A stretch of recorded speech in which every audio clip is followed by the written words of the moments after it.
যে মানুষটা একদিন বলেছিল তোকে ছাড়া বাঁচবো না, আর সেই মানুষটা তোকে ছেড়ে দিব্যি ভালো আছে না রে। খুব কষ্ট হচ্ছে বল। মনে হচ্ছে নিজেকে এমন এমনভাবে কষ্ট দিই যাতে এই কষ্ট তার আমার কাছে মূল্যহীন হয়ে যায়। কিন্তু শোন, তুই যেটাকে শেষ ভাবছিস হয়তো সেখান থেকে তোর আসল শুরু।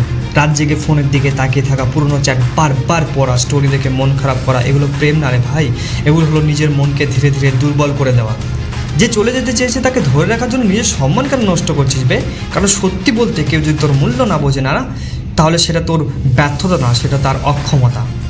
তুই কি জানিস, ব্রেকআপ মানুষকে ভাঙে ঠিকই, কিন্তু সেই ভাঙা মানুষটা একদিন সবচেয়ে শক্তিশালী হয়ে ওঠে। সে রয়্যাল বেঙ্গল টাইগার হয়ে দেখিয়ে দেয়, কারণ তার ভেতরে লুকিয়ে থাকে ইনফিনিটিভ শক্তি আর অজানা এক ট্যালেন্ট। তুই সেটাকে খোঁজ না, তুই সেটাকে বার কর, নিজের ভিতর থেকে ট্যালেন্টটাকে বার কর। আজ যে ছেলেটা কাঁদছে না, সেই ছেলেটা যখন স্বপ্ন পূরণ করবে, আর তখন সেই পুরো দুনিয়া তাকে দেখে জ্বলবে। আর তুই হয়ে দেখা সেই রয়্যাল বেঙ্গল টাইগার, সেই রিয়েল হিরো। তুই নিজেকে প্রশ্ন কর ভাই, আমি কি শুধু কারো ভালোবাসা পাওয়ার জন্য জন্মেছি? এই পৃথিবীতে কি শুধু ভালোবাসা পাওয়ার জন্য জন্ম নিয়েছি বে? তোর জীবনে আরও বড় উদ্দেশ্য আছে, তোর পরিবার আছে, তোর স্বপ্ন আছে, তোর ভবিষ্যৎ আছে। একজন মানুষ চলে যাওয়া তোর পুরো জীবন থেমে যেতে পারে না। আজ থেকে নিজেকে বদলা, জিমে যা, নতুন কিছু শেখ, টাকা উপার্জনের দিকে ফোকাস কর, নিজের পার্সোনালিটি বিল্ড আপ কর, এমনভাবে নিজেকে তৈরি কর যাতে একদিন মানুষ তোকে হারিয়ে আফসোস করে।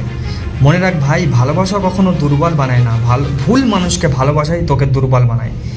তাই কাঁদ, কষ্ট পা, কিন্তু থেমে যাস না, কারণ তোর জীবনের সবচেয়ে সুন্দর চ্যাপ্টার হয়তো এখন শুরুই হয়নি। ভীষণ ভয় করছে না জীবনের নতুন অধ্যায়ে যেতে? তোর ভীষণ ভয় পাচ্ছে না? ভয় পাস না, তুই নিজেকে ভীতু ভাবিস না, কারণ তোর ভিতরে লুকিয়ে আছে রয়্যাল বেঙ্গল টাইগার। সেটাকে বার কর, আয়নার সামনে গিয়ে দাঁড়িয়ে বল, I am a super hero, I am infinity. তুই বল, নিজের এনার্জি জেনারেট কর, নিজেকে নতুন অধ্যায়ে নিয়ে যা। এইসব ভালোবাসা আসবে যাবে, কিন্তু নিজের জীবনকে তুই তুচ্ছ ভাবিস না, কারণ তোর জীবনের মূল্য যতটা না, এই ভালোবাসা আর যে তোকে ছেড়ে গেছে তার মূল্য একবারে ফালতু। আর এটা তুই যেদিন বুঝবি, যেদিন তুই একবারে তোর স্বপ্নের শীর্ষে গিয়ে দাঁড়াবি না, তখন নিচের দিকে তাকিয়ে দেখবি সবই তুচ্ছ। আর যে মেয়েটা তোকে আজ ছেড়ে গেছে না, সে তোকে কন্ট্যাক্ট করার চেষ্টা করবে, আর তখন তুই কি বলবি জানিস? চল হাট বে।